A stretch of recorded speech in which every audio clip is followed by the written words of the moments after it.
Plans by Amazon to site its headquarters in Cape Town, South Africa seem to have hit a brick wall. The world's largest online retailer has met stiff resistance from the indigenous Khoisan peoples, who have the backing of environmentalists and activists. Locals argue that the site sits on ancestral indigenous land, which will have a detrimental effect on the local environment. Observers argue that if plans for the new headquarters go forward, the company will also further entrench its neo-colonial dominance and exploitative economic model on the African continent. The dispute has now been taken to a South African court. This is The Fuss.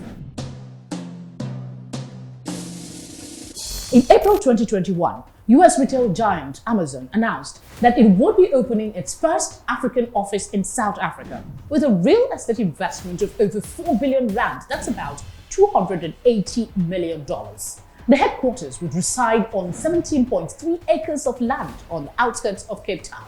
The building project is expected to roll out in phases, with construction set to take place over a period of 3 to 5 years. The project is expected to create up to 19,000 direct and indirect jobs. Now, the planned Amazon headquarters is part of a $350 million real estate project at a site known as the River Club, located on a floodplain at the confluence of the Black and Liesbeek rivers near Cape Town.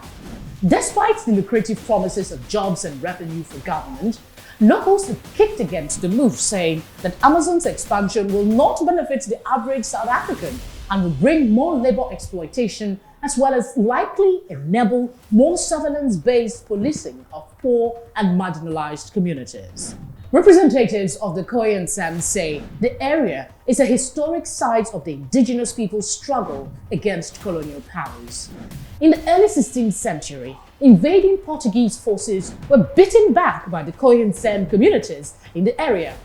Some 150 years later, the indigenous people resisted Dutch settlers who launched their campaign of land dispossession from the same spot. Indigenous communities consider the area sacred ancestral land. They see the planned construction as a major violation of their rights. The site is currently being evaluated for National Heritage designation, and part of it is within the borders of a precinct slated to be on the UNESCO World Heritage List.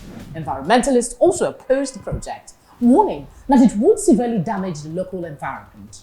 If allowed to proceed, the developers would raise most of the site above the natural ground and fill in the Liesbeek River. A court in South Africa has heard a bid by indigenous people seeking to halt the construction.